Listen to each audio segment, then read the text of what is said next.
నమస్తే సుమన్ టీవీ వ్యూవర్స్కి.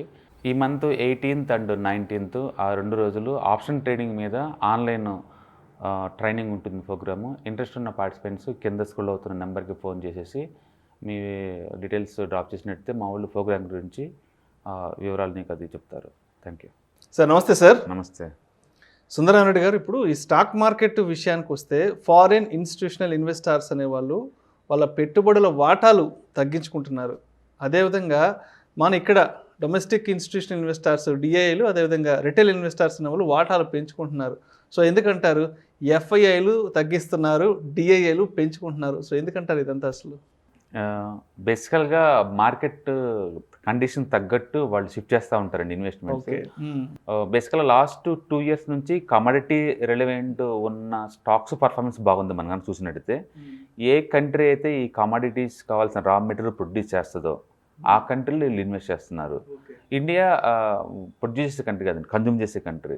అందుకని ఇండియాలో కమోడిటీకి పెద్దగా స్కోప్ లేదు కాబట్టి వాళ్ళు ఇక్కడ మనీ తీసుకెళ్ళేసి ఏ కంట్రీలో అయితే కమోడిటీలు ప్రొడ్యూస్ అవుతున్నాయో ఆ కంట్రీలో ఇన్వెస్ట్ చేస్తున్నారు.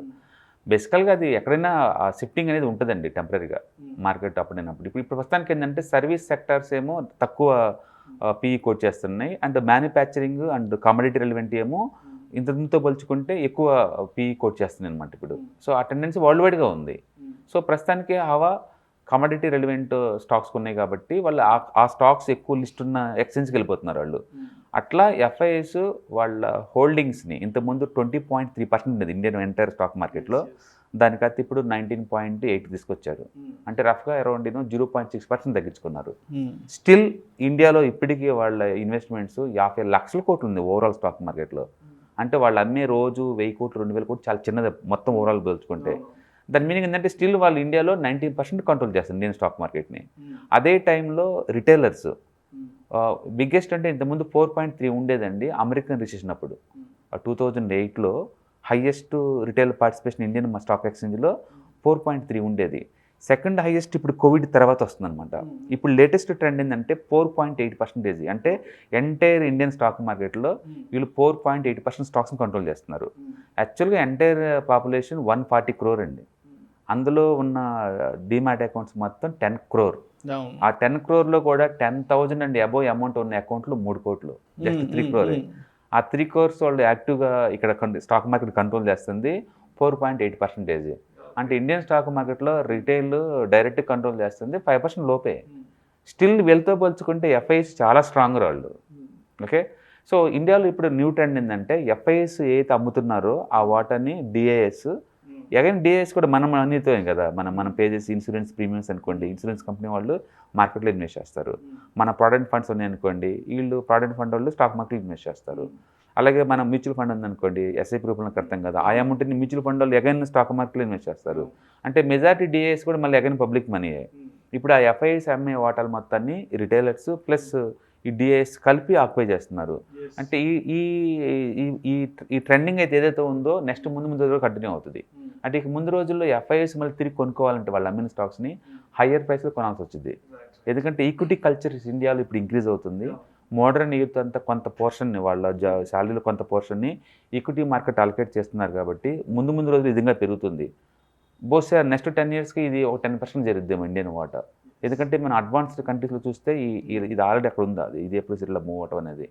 బట్ ఏదన్నా కావచ్చు, ఎంటైర్ ఇండియన్ యొక్క రిటైల్ యొక్క పార్టిసిపేషన్ ఇండియన్ స్టాక్ మార్కెట్లో 4.8% హై ఎండ్. అది దట్స్ గుడ్ థింగ్. అందుకని అమెరికన్ మార్కెట్ ఈసారి 38% డ్రాప్ అయిన ఆల్ టైమ్ హై నుంచి ఇండియన్ మార్కెట్ కేవలం 15% డ్రాప్ అయింది. రీజన్ ఏంటంటే ఈ retailer money and DIIs money కలిసి ఆక్యుపై చేసింది అనమాట మార్కెట్ని పండకుండా. That's good thing. So long term point ఆఫ్లో ఇండియన్ అసెట్ అలొకేషన్ యొక్క స్ట్రాటజీస్, ఆ టెక్నిక్స్ మారబోతున్నాయి. బహుశా ఇప్పుడు ఎక్కువ మొత్తం అమౌంట్ ఎంతో కొంత ఇంతకుముందులాగా రియల్ ఎస్టేటు, గోల్డ్ వీటితో పాటు కొంత అలొకేషన్ స్టాక్ మార్కెట్కి కేటాయించే అవకాశం ఉంది. కాబట్టి స్టాక్ మార్కెట్లో స్టెబిలిటీ వస్తుంది అండ్ గ్రోత్ కూడా వస్తుంది. సో డెఫినెట్గా వెల్త్ క్రియేట్ అవుతుంది లాంగ్ టర్మ్ పాయింట్ ఆఫ్లో. ఇప్పుడు వరకు అవన్నీ ఇల్లిక్విడ్ అసెట్స్, రియల్ ఎస్టేట్ కావచ్చు లేకపోతే గోల్డ్ కావచ్చు, ఇవన్నీ ఇప్పుడు వాళ్ళు యూత్ అండ్ మొత్తం స్టాక్ మార్కెట్ రావడం వల్ల ఇక్కడ లిక్విడిటీ ఎక్కువ ఉంటుంది, లాంగ్ టర్మ్లో వెల్త్ క్రియేట్ అవుతూ ఉంటుంది. కాకపోతే షార్ట్ టర్మ్ పాయింట్ ఆఫ్లో ట్రేడింగ్ పాయింట్ ఆఫ్లో వెల్త్ క్రియేట్ అవ్వదేమో కానీ లాంగ్ టర్మ్ పాయింట్ ఆఫ్లో డెఫినెట్గా వెల్త్ క్రియేట్ అవుద్ది. మనం చూసాము ఎన్పిఎస్ డెట్ ఫండ్ తీసుకుంటే వచ్చే రిటర్న్స్ జస్ట్ 8%, లెస్ దెన్ 8%. అదే ఈక్విటీ లింక్ ఉన్న ఎన్పిఎస్ తీసుకుంటే నీకు వచ్చే returns 15%. You can't compare these two.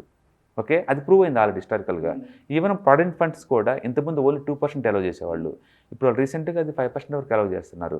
అది 10% వరకు అలౌ చేయాలని చెప్పేసి గవర్నమెంట్ దగ్గర ఇంకా అది ప్లానింగ్ ఉంది. అంటే ముందు రోజుల్లో పెద్ద మనీ ఈక్విటీ మార్కెట్లో లాంగ్ టర్మ్కి వచ్చే ఛాన్స్ ఎక్కువ ఉంటుంది. ఇటువైపు రిటైలర్స్ పార్టిసిపేట్ చేస్తున్నారు, ఇటువైపు డిఐఎస్, ఇటువైపు గవర్నమెంట్ ఇనిషియేటివ్ ఉంది. కాబట్టి ముందు రోజుల్లో మన డిఐఎస్ ప్లస్ రిటైలర్స్ కూడా డెఫినెట్గా going to occupy more positions అనమాట కంపారిటివ్ ఎఫ్ఐఎస్ వచ్చుకుంటే. Thank you sir, thank you so much Sundarareddy garu. Stock మార్కెట్లో ఫారెన్ ఇన్స్టిట్యూషనల్ ఇన్వెస్టర్స్ వాటాల తగ్గింపు, అదేవిధంగా డొమెస్టిక్ ఇన్స్టిట్యూషనల్ ఇన్వెస్టర్స్ వాటాల పెంపు అనే అంశం గురించి ప్రేక్షకులకు చాలా చక్కగా వివరించి thank you so much sir. Thank you sir. Suman TV ప్రేక్షకులకు నమస్కారం. ఈ నెల జూన్ 18, 19 తేదీల్లో ప్రముఖ స్టాక్ మార్కెట్ అనలిస్టు సుందరరామరెడ్డి గారిచే ఆప్షన్స్ ట్రేడింగ్ మీద ఆన్లైన్ ట్రైనింగ్ ప్రోగ్రాం కండక్ట్ చేయబోతున్నాము. ఆసక్తి ఉన్నవారు ఈ కింద స్క్రోల్ అవుతున్న నంబర్కు కాల్ చేసి మీ పేరును వెంటనే ఎన్రోల్ చేసుకోగలరు.